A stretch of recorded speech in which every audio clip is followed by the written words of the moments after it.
திருச்சிற்றம்பலம்.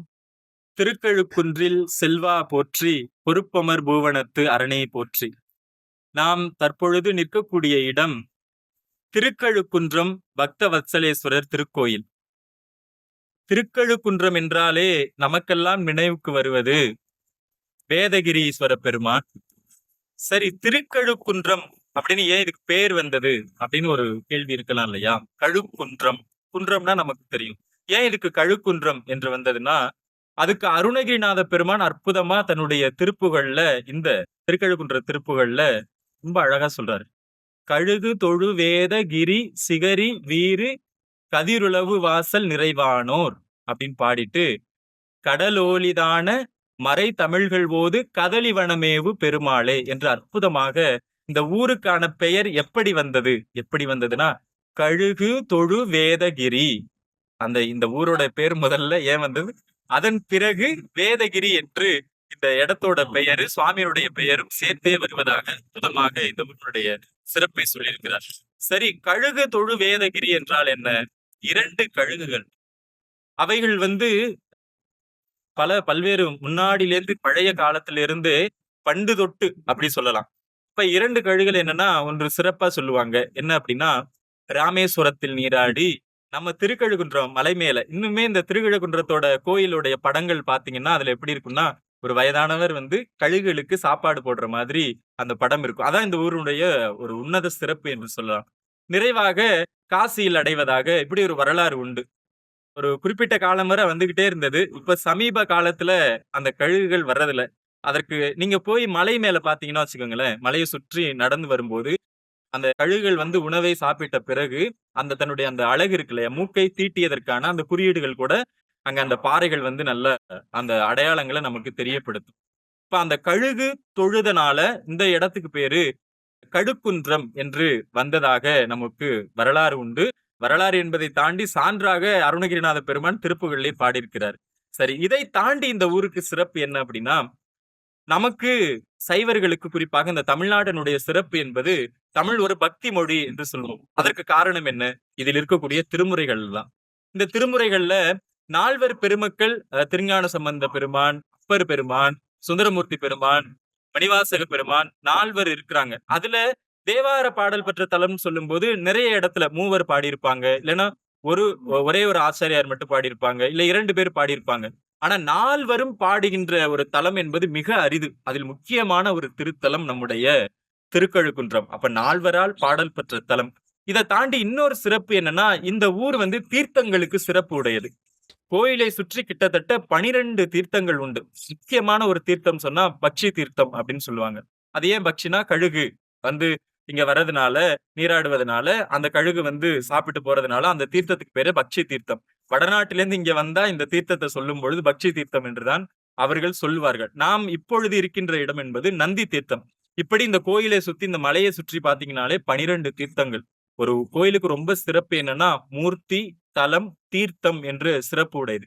அதில் மூர்த்திக்கும் சிறப்பான தலம். மேல இருக்கக்கூடிய நம்முடைய வேதகிரி அப்படின்னு இதுக்கு ஏன் பேர் வந்தது அப்படின்னா, 4 வேதங்களுமே ஒரு பாறையாக, ஒரு மலையாக உருவெடுத்து இருக்கும் போது அந்த வேதத்தின் மீது இறைவன் அமர்ந்திருப்பதாக இந்த கோயிலுக்கு ஒரு அற்புதமான வரலாறு உண்டு.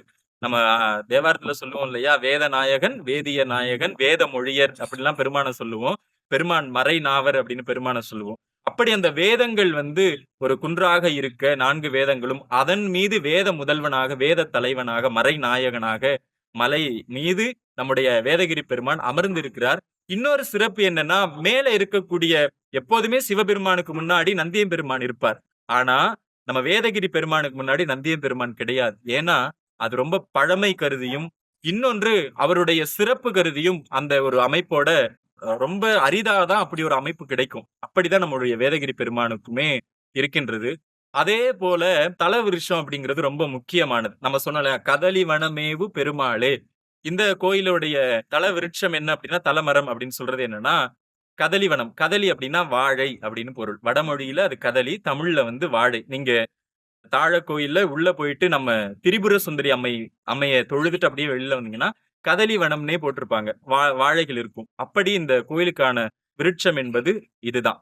இன்னும் சிறப்பா சொல்லும்போது, இந்த கோயிலினுடைய விழாக்கள் ரொம்ப அற்புதமான விழாக்கள். சித்திரை மாதத்துல நடக்கக்கூடிய அந்த பிரம்மோற்சவத்துல சுவாமி 10 நாள் வீதி வலம், மலை வலமாகவே வருவார். ரொம்ப அற்புதமா இருக்கும். வெள்ளி விடையின் மேல் வருவார். ராவணன் அவன் அந்த இதுலேருந்து வருவாரு. நீங்க 10 நாள் திருவிழா வந்து இங்க பார்த்தீங்கன்னா, அது ரொம்ப சிறப்பானதா இருக்கும். 10 நாளுமே இது என்ன கைலாயமா? அப்படிங்கிற அளவுக்கு திருக்கழுக்குன்றம் திருவிழா என்பது சிறப்பானது. அதே போன்று இந்த கோயிலுக்கு ரொம்ப சிறப்பானது என்னன்னா, லட்ச தீப பெருவிழா என்று ஒன்று நடக்கும். அது எப்பன்னா 12 வருடத்திற்கு ஒரு முறை தான் இந்த லட்சதீப பெருவிழா இங்க நடக்கும். இன்னொன்னு இந்த கோயிலுக்கே உரிய ஒரு அற்புதமான சிறப்பு என்னன்னா, சங்கு பிறப்பது என்று சொல்வார்கள். இங்க நம்ம தாழ கோயில்லேருந்து பக்தவத்சலேஸ்வர பெருமான் கோயிலுக்கு நேராவே பார்த்தீங்கன்னா, சங்கு தீர்த்தம் என்று ஒரு பெரிய குளம் இருக்கும். அதுல என்னன்னா 12 வருடத்திற்கு ஒரு முறை சங்கு அங்க பிறக்கும். எப்படி சாத்தியம்? ஏன்னா கடல்ல தான் சங்கு பிறக்கும். ஆனா இது நன்னீர் குளம். இங்க எப்படி பிறக்கும் எப்படின்னா, பெருமான் ஒரு மகரிஷி வந்து இங்க பெருமானுக்கு பூஜை பண்றதுக்காக பாத்திரம் வேணும்னு கேட்கும்போது, அப்போ அது கிடைக்கல. அப்ப சுவாமி என்ன பண்ணார்னா, ஒரு சங்க அங்க பிறக்க செய்து, அதை எடுத்து அவர் பூஜை பண்றதுக்கான ஒரு அருளை கொடுத்தார். அதனுடைய நினைவாக ஆண்டுதோறும் 12 வருடங்களுக்கு ஒரு முறை இங்கு சங்கு பிறக்கும்.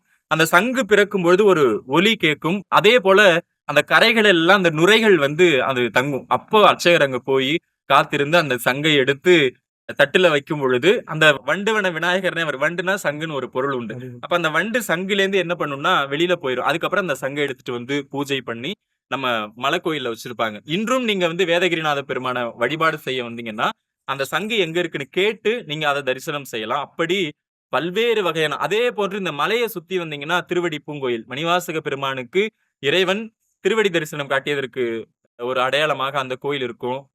சொக்கம்மன், மலை சொக்கம்மன் கோயில். இப்படி நிறைய தலங்கள். அதே போல பக்த வத்சலேஸ்வர பெருமான் கோயில். கீழ தாழ கோயில்னு இதுக்கு பேரு. அது மேல இருக்கிறது மலைக்கோயில், கீழ வந்து தாழ கோயில். இது உள்ள வந்தீங்கன்னா, அம்மை திரிபுர சுந்தரி அற்புதமான மூலிகையால் செய்யப்பட்ட மூர்த்தமாக நமக்கு காட்சி தருகிறார். அதே போன்று உள்ளேயே பஞ்ச பூத தலங்கள் இருக்கு இல்லையா? அதுக்கான தலங்களும் சின்ன சின்னதா அங்க வடிவமைத்திருப்பாங்க. முருகப்பெருமான் ஆறுமுகனையனாராக ரொம்ப அற்புதமாக காட்சி தருவார். உள்ளேயே நிறைய கோயில்கள், அதே போன்று கல்வெட்டுகள் நிறைய இருக்கக்கூடிய அற்புதமான திருத்தலம், கற்கோயில். மிக முக்கியமான பாடல் பெற்ற தலங்களில் இதுவும் ஒன்று. எனவே பக்தர்கள் அனைவரும் ஒரு முறை இந்த கோயிலினுடைய அமைப்பு நீங்க நேரடியா வந்து பார்க்கும்போதே ரொம்ப அற்புதமா இருக்கும். அழகழகான சிற்பங்கள். முக்கியமா நீங்க திரிபுர சுந்தரி அம்மைய தரிசித்து சுற்றி வரும்பொழுது, கொற்றவை சிற்பம் இருக்கும். கம்பீரமா அவளுக்கே உரிய தோற்றத்தோட அம்மை கொற்றவை காட்சி தருவாள். அப்படிப்பட்ட பல்வேறு சிறப்புகள். நிறைய விநாயகர் மூர்த்தங்கள் இருக்கும். உள்ளேயே பார்த்தீங்கன்னா, இயற்கையான சூழல். அருணகிரிநாத பெருமான் நிறைய திருப்புகழ் பாடிய தலம். அதே போல திருமுறைகள்ல நிறைய இடங்கள்ல குறிப்பிடப்பட்ட ஒரு அற்புதமான தலம். நம்ம அப்பர் பெருமான் ஒரு அற்புதமான கடைசி நிறைவான தேவாரம் என்று சொல்வார்கள். அது என்ன அப்படின்னா, தேவார்ந்த தேவனை என்று தொடங்கக்கூடிய அந்த தேவாரத்துல, காவார்ந்த பொழிற்சோலை காணப்பேராய் கழுக்குன்றத்து உச்சியாய் கடவுளே நின் பூவார்ந்த பொன்னடிக்கே போதுகின்றேன் பூம்புகழூர் மேவிய புண்ணியனே என்று அவர் நிறைவாக முக்தி அடையக்கூடிய அந்த நேரத்திலும் கூட இந்த தலத்தை ஒரு குறிப்பிட்டு பாடியிருக்கிறார். அதே போன்று நிரம்ப திருமுறைகள் இருந்தாலும் 11ஆம் திருமுறை என்று சொல்லக்கூடிய இறைவனே பாடிய அந்த திருமுறையில் சேரமான் பெருமாள் நாயனார் அவர் பொன்வண்ண திரு அந்தாதி என்று பாடினார். மலைநாட்டிலிருந்து சுந்தரமூர்த்தி பெருமானை காண வரும்பொழுது சிதம்பரத்துக்கு போறார். தில்லை பெருமானை பார்த்தோன்னே பொன்வண்ணன் எவ்வண்ணம் அப்படின்னு பாடினார்.